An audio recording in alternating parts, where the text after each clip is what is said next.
કંઈક આવા જ હાલ છે। શહેર બદલાયું છે પણ પરિસ્થિતિ એક સરખી છે। થોડો અમથો વરસાદ વરસે છે અને પાણી ભરાઈ જાય છે, કારણ કે આ ભારે વરસાદ નથી। આખા અમદાવાદ શહેરમાં આ સાર્વત્રિક વરસાદ નથી। કેટલાક વિસ્તારમાં વરસાદ વરસ્યો છે અને કેટલાક વિસ્તાર કોરા ધાકોર છે। અને જે ડ્રેનેજ સ્ટ્રોમ વોટરની વાત તંત્ર કરી રહ્યું છે કે વરસાદ રોકાય પછી તો પાણી ઉતરી જ જાય, એના દ્રશ્યો તમે જોઈ લો। આ ડ્રેનેજ સ્ટ્રોમ વોટરની લાઇનમાંથી પાણી બેક આવી રહ્યા છે, ગટરો બેક મારી રહી છે અને પાણીની સાથે વરસાદી પાણીની સાથે આ ગટરના પાણી પણ ભળી રહ્યા છે અને પાણી નીકળવાની કોઈ જ વ્યવસ્થા નથી। મહાનગરપાલિકાની ખુલતી પોલ તમારી નજરે જોઈ લો।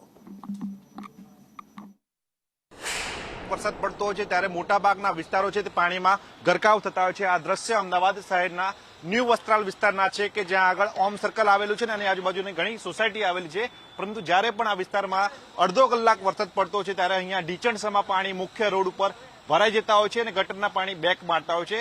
આ સમસ્યાથી સ્થાનિકો પીડાઈ રહ્યા છે અને અનેક વખત સ્થાનિકોએ આ અંગે ફરિયાદ કરી છે, પરંતુ તેનું કોઈ નિરાકરણ આવ્યું નથી। આપણી સાથે કેટલાક સ્થાનિકો છે, તેમની સાથે સીધી વાત કરશું।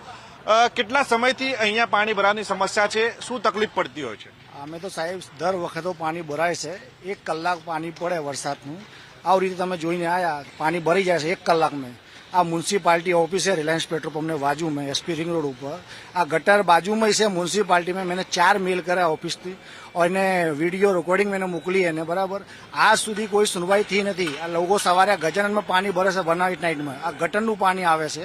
1 કલાકમાં એવું તકલીફ થાય, 2-4 કલાક વરસાદ પડે તો આપણે કેવી રીતે નહીં કરવાના? આ બધું બીમારીનું કારણ છે। ત્યાં ખાસું મચ્છરા પડે છે બરાબર, પણ આ તો કોઈ સુનવાઈ કરતો નહીં। આ સામે પ્રદીપસિંહ જાડેજા રહે છે બરાબર, મંત્રી કહેવાય, અત્યારે પૂર્વમાં છે, પણ કોઈ સુનવાઈ કરતો નથી। આ વરસાદનું એવું રીતે હાલ છે। બિલકુલ, વધુ કેટલાક સ્થાનિકો સાથે પણ વાત કરશું। આ પાણી ભરાવાની જે સમસ્યા છે, ખાસ તો વાહનો અહીંયાથી પસાર થઈ શકતા નથી અને સ્થાનિકો છે એમને નીકળવામાં પણ ખૂબ તકલીફ પડતી હોય છે। બહુ તકલીફ છે, બહુ તકલીફ। આ મેન ચીજ તો આ ગટરના પાણી है ना, આ ઉબલીને અંદર આવે। હા, ગટરના પાણી અંદર આવે, ઝાપા ઉપર અંદર ભરી જાવે, દુકાન ઉપર અંદર જાવે બરોબર।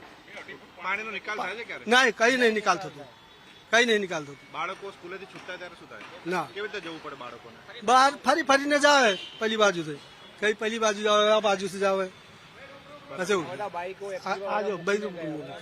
આ પાણી અહીંયા ભરાતું હોય છે ત્યારે કોઈ પ્રજાના પ્રતિનિધિ, કોર્પોરેટર કે ધારાસભ્ય કોઈ જોવા આવતું છે? કોઈ નહીં। આ તો આજ સુધી જોવા, અમે ત્યાંથી 8 વર્ષથી રહે છે ગજાનનમાં, પાત્ર કોઈ જોવા નહીં આવ્યો। બધા લોકોને આમાં એક્ટિવા બાઇકો પડી છે, પાણીમાં ચાલીને જાય। સ્કૂલની બસો આવે છોકરાને મૂકવા, એટલે સ્કૂલની બસ રોડ ઉપર ઊભી રહેશે, ત્યાં પાણીમાં ચાલી કે એને ઘર જવું પડે, સ્કૂલ જવું પડે। અત્યારે તમે જોઈ લો, બધા આવે છે એક્ટિવ બાઇકવાળા। એ તકલીફ ખાસી તકલીફ છે। ગટર બેક મારે છે, 15 દાડાથી કોઈ મ્યુનિસિપાલિટી ઓફિસર કોઈ સુનતો નહીં। ગટરનું બેક પાણી આવે ગજાનનમાં ઘૂસે છે।